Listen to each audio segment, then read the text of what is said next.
Hi everyone, Dawn the Crafty Visage here. Today I am bringing you a video that's part of the Crafty Goals Collab 2023, hosted by Debbie from Project 39 Mini Albums. Thank you, Debbie, for allowing me to be a part of this Crafty Goal Collab. I am super excited. And I'm excited to be a part of it. Also excited about holding myself accountable on completing some crafty goals throughout the month.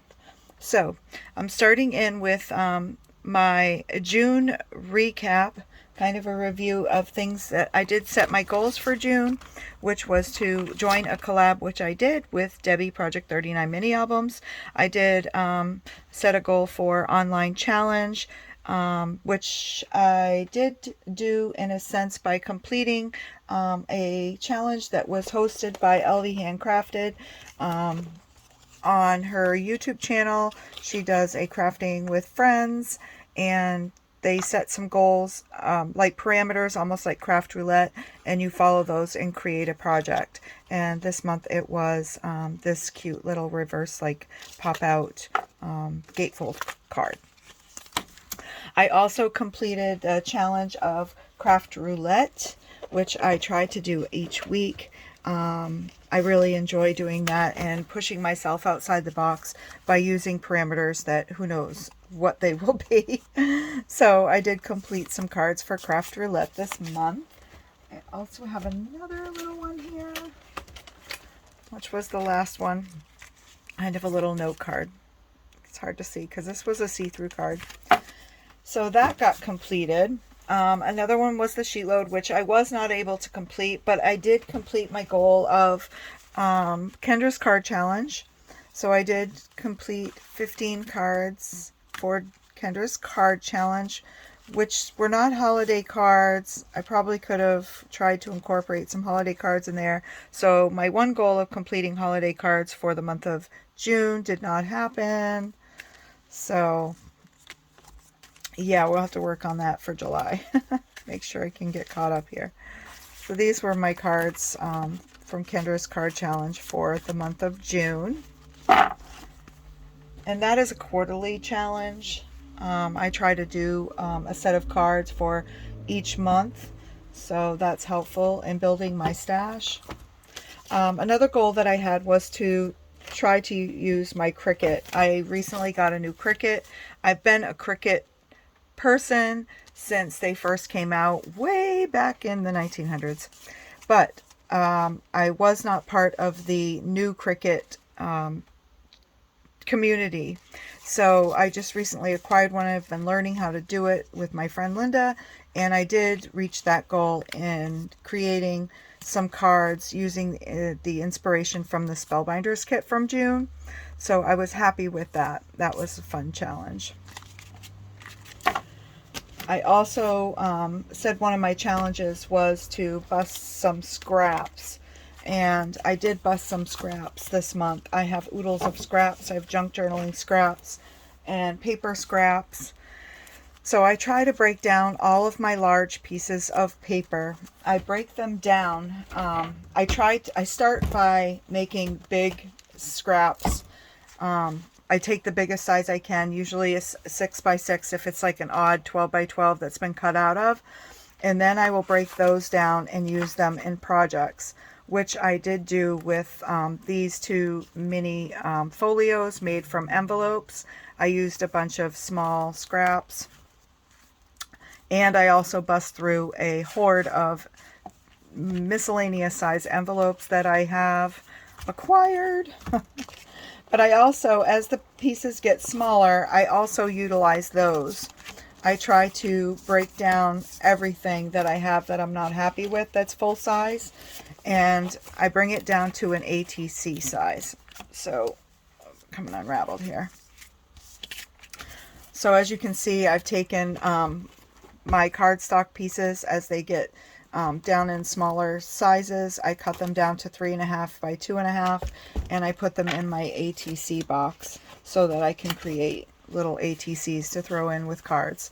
I also have other pieces of art that if I am not happy with, or I do it for a different project and I'm not going to use it for anything in that size, I break it down to an ATC size. These were some watercolor panels that were practice and some stenciling that I wasn't overly happy, but these make great backgrounds for ATCs. So I was able to do that. I also, the card scraps that I took from Kendra's card challenge, you'll notice these colors are similar, are familiar to all of these scraps. I also took these scraps and I attached them to 2.5 by 3.5 ATC size card pieces of paper.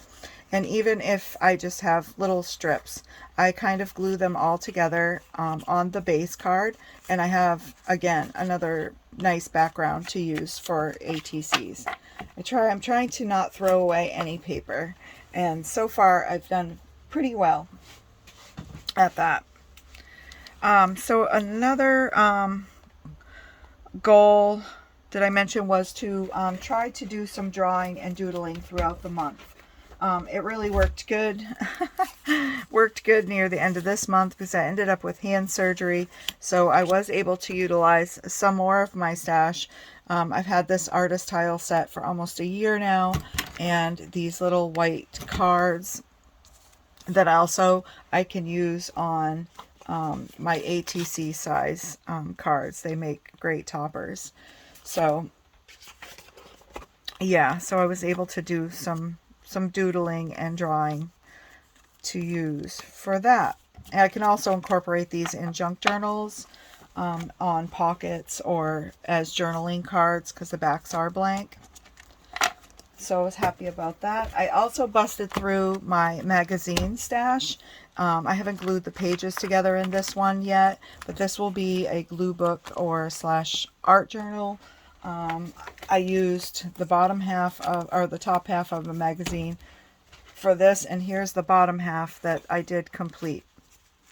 Well, I haven't filled it up with art except for the background pages, which are, I started because I had some stickers laying beside me.